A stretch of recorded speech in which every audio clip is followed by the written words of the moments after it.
मंच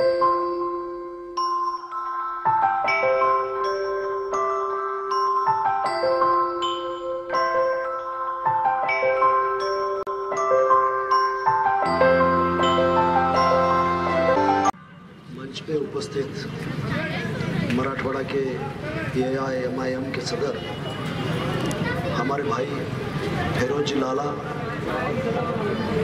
वंचित बहुजन आघाड़ी के सदर शिवाजी गेडेवार साहब,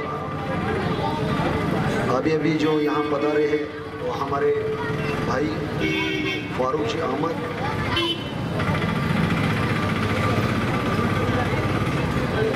मंच पे तशरीफ रखे हुए भंते पैया मोदी जी, सभी गणमान्य नेताएं और मेरे साथियों भाइयों, इलेक्शन का माहौल बन चुका है। वंचित बहुजन आघाड़ी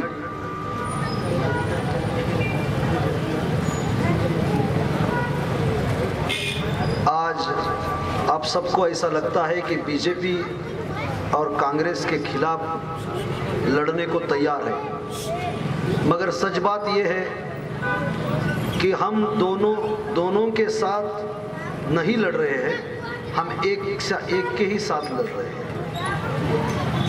आप बोलेंगे ऐसा कैसा, तो इसका थोड़ा सा खुलासा करो। गडकरी जो भाजपा के वरिष्ठ नेता हैं, वो नागपुर से चुनाव लड़ रहे हैं। नागपुर से उनके खिलाफ जो कांग्रेस का उम्मीदवार है वो पूरी तरह से डमी उम्मीदवार दिया गया है, इनकी सेटिंग है। गडकरी साहब को कांग्रेस को उम्मीदवार डमी दिया जाता है और उसके बदले में भाजपा ने नांदेड़ में अशोक चव्हाण के खिलाफ डमी उम्मीदवार दिया है। दोनों एक ही है। सगे संबंधी का राजनीति अभी शुरू हो जाएगा अगले हफ्ते में। डमी क्यों है? एक तो कितने पक्ष बदल चुके हैं उनको भी मालूम नहीं, घूमते घूमते आए हैं। दूसरी बात 12वीं पास है। तीसरी बात कभी लोहा कंदर गए तो देख लेना उधर कितना विकास किया है उन्होंने। सबसे ज्यादा माइग्रेट जो लोग हैं वो हमारे लोहा कंदर से होते हैं, क्योंकि गांव में हाथ को काम नहीं है, तालुका में नहीं है, जिला में भी नहीं है। और सबसे बड़ी बात यह है कि सबने मिलकर हमारी जिला बैंक जो है खा चुके, सबकी मिली भगत है, अंदर से पूरे एक है। कांग्रेस का चरित्र और भाजपा का चरित्र कुछ अलग नहीं है। दूसरी बात मैं आपके सामने बड़ी नम्रता से रखना चाहता हूं कि जो मुसलमान भाइयों के सामने कांग्रेस बोल रही है कि वंचित बहुजन आघाड़ी को यदि आप वोट करते हैं तो उसका सीधा फायदा भाजपा को होता है। ये बात को हमें समझ लेना चाहिए कि आज कांग्रेस का बेस वोटर कांग्रेस से हट गया है। कांग्रेस का बेस वोटर कौन था? मुस्लिम समाज था और हमारा दलित समाज था। 70 साल तक इनकी राजनीति ये दोनों तबके ने चलाई है। तो आज दलित समाज ने तो पूरी ठान ली है कि कांग्रेस को हम एक भी वोट नहीं देंगे। दलित बस्तियों में जब कांग्रेस के नगर सेवक जा रहे हैं, काउंसलर जा रहे हैं, तो लोग उनको सीधा बोल रहे हैं कि इधर आप घूमेंगे तो आपको परेशानी हो जाएगी, दिक्कत हो जाएगी। कांग्रेस का नगर सेवक भी उनके बस्तियों में घूम नहीं सकता है। इतनी ये दलित समाज ने बड़ी जिद के साथ बाला साहब को साथ देने का ठहराया है। रही बात मुस्लिम समुदाय की, मैं उलेमा जी का जाहिर यहां से अभिनंदन करता हूं, उनका शुक्रिया अदा करता हूं कि उन्होंने बड़े जोरों शोर से कुछ सवाल अशोक चव्हाण के सामने रख दिए। इसलिए मैं उस सवालों के बारे में दोहराना नहीं चाहता, आप सबको मालूम है क्योंकि उसका वीडियो भी वायरल हुआ है। जैसा कि मुस्लिम समुदाय का कांग्रेस ने किया है वैसा ही धनगरों का भी किया है, वही हाल दलितों का हुआ है, वही हाल छोटे तबके का या बड़ा तबके का जो ओबीसी समाज है उसका भी हुआ है। उनको ऐसा लगता है कि राजनीति जो करना है तो वो सिर्फ हम कर सकते हैं, मुसलमानों ने सिर्फ वोटिंग करना है, धनगरों ने सिर्फ वोटिंग करना है। अगर उन्होंने उम्मीदवारी मांग ली तो फिर वो बोलते हैं कि मुसलमान को हमने अगर टिकट दिया तो हिंदू वोट नहीं करता। तो अब मुस्लिम भाई पूछ रहे हैं कि हिंदू वोट करना, उनका वोट दिला देना ये कांग्रेस की जिम्मेदारी है, तो उस पर कुछ बात नहीं करते हो। इसका अर्थ यह है कि मुस्लिमों के वोट चलते हैं, मुस्लिमों का सदर नहीं चलता, ये सही बात है। और कांग्रेस 70 साल से सिर्फ शिवसेना आती है, बीजेपी आती है, ये बोल बोल के मुसलमानों को डरा डरा के वोट हासिल करती है, मगर उनको मालूम नहीं कि मुसलमान सिर्फ अल्लाह ताला को डरता है, किसी को नहीं डरता। अभी आपके मुस्लिम युवा जो वर्ग है उसके हाथ में एंड्रॉइड का मोबाइल है, वो खुद एक पत्रकार है, खुद वो एक क्रिटिक है, वो खुद एक फोटोग्राफर है, वो खुद एक थिंकर है। वो अलग अलग सभाएं देख रहा है, इनकी जुमलेबाजी देख रहा है। अभी देश की राजनीति सिर्फ एक जुमला बन के रही है। 2014 में मोदी जी ने कहा था कि सबका साथ सबका विकास, ये उनका घोषवाक्य एक जुमला था। अभी कांग्रेस को भी ऐसा लग रहा है कि 2014 में यदि झूठ बोल के ये सत्ता पे आ सकते हैं तो हम भी झूठ बोल के 2019 में सत्ता पे आएंगे।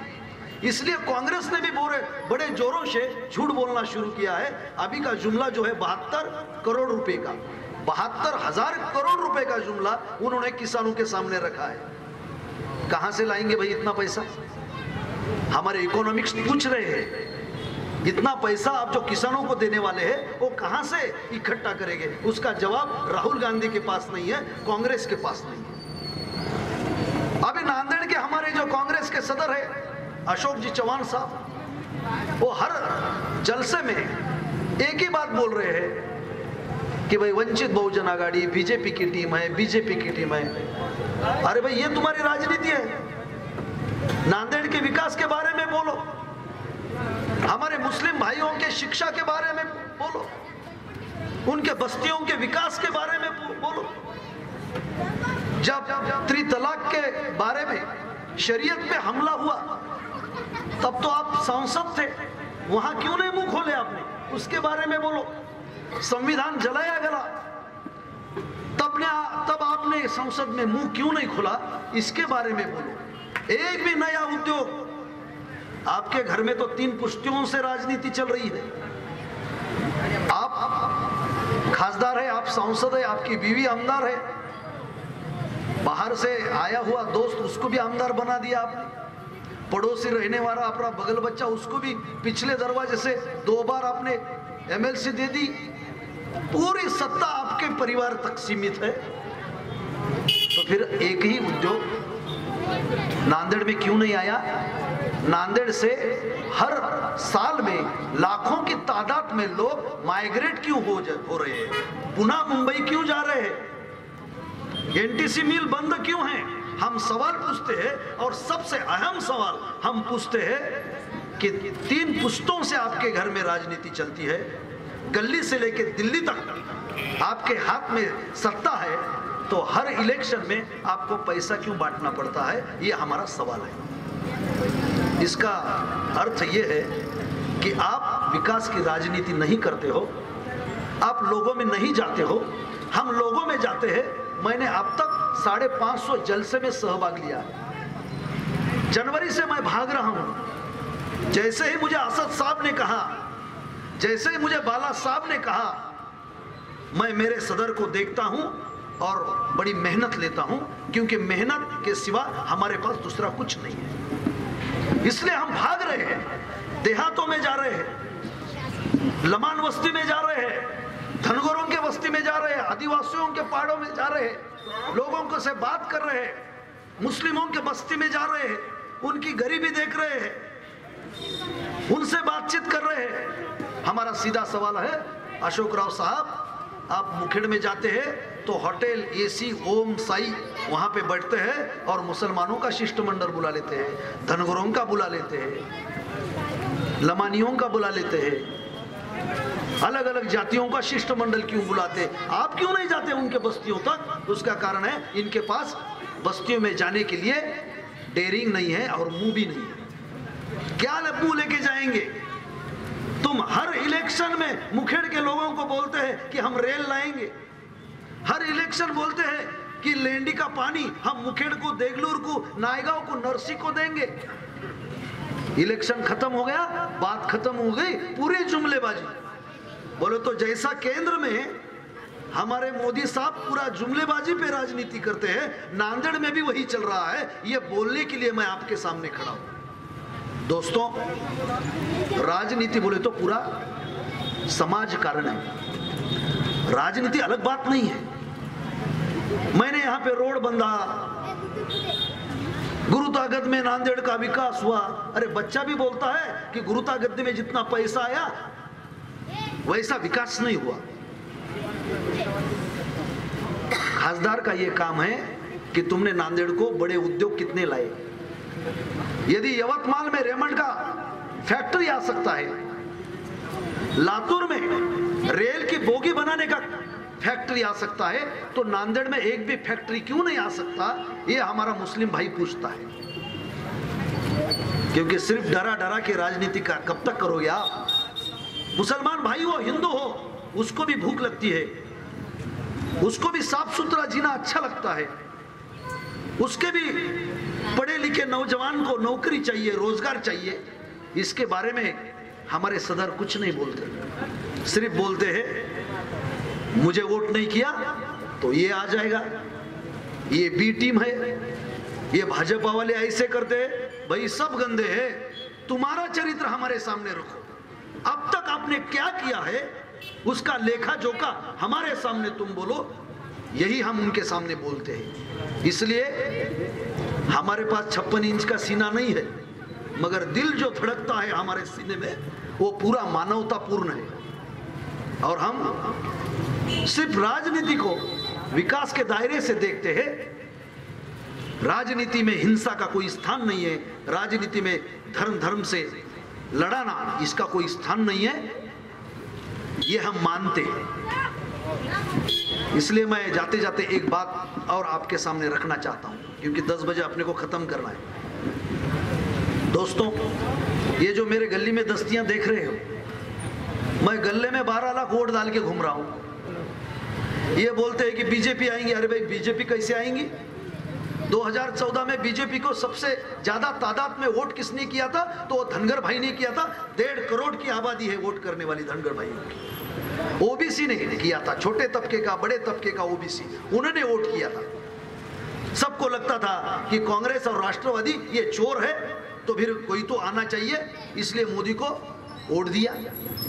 मोदी तो दरोडेखोर निकला, खिस्से में से पैसे भगा लिया उसने, है कि नहीं? हमारा यह सवाल है कि बीजेपी को यदि धनगर वोट नहीं देने वाला, ओबीसी वोट नहीं देने वाला, जीएसटी से छोटे बड़े व्यापारी जो है वो तंग आ चुके हैं, वो भी वोट नहीं देने वाले, तो बीजेपी को क्या पेड़ पौधे वोट देने वाले?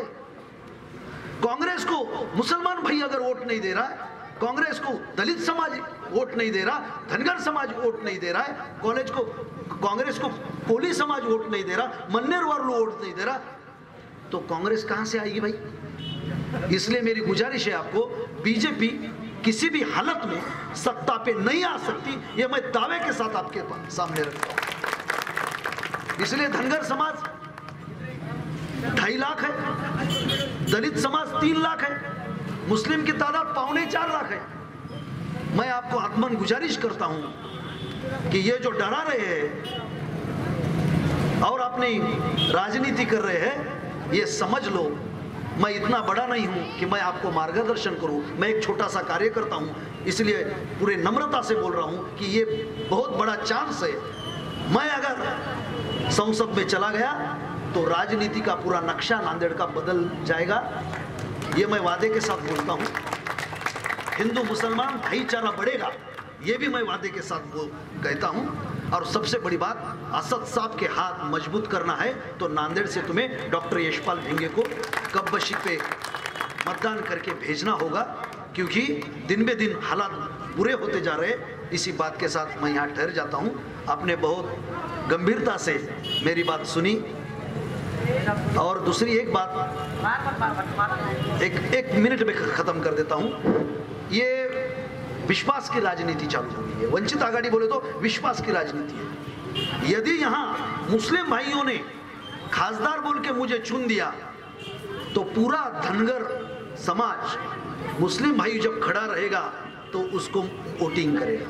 ये जो बोलते हैं ना कि मुस्लिम कैंडिडेट अगर खड़ा रहे तो उसको हिंदू समाज वोट नहीं करता, मैं दावे के साथ आपको कहता हूं कि हमारे भाई फेरोज लाला साहब विधानसभा को खड़े रहेंगे तो पूरा धनगर और पूरा दलित भाई वोट करेगा और फेरोज लाला को चुन के लाएंगे। मगर उसके पहले आपको एग्जाम देनी है, और वो एग्जाम ये लोकसभा की एग्जाम है। लोकसभा में वंचित बहुजन आघाड़ी का उम्मीदवार अगर आपने चुन लिया तो फिर इनका जो रास्ता है वो रास्ता अपने आप तैयार हो जाएगा। यही बात आपके सामने करता हूं। शुक्रिया, धन्यवाद, अल्लाह हाफिज।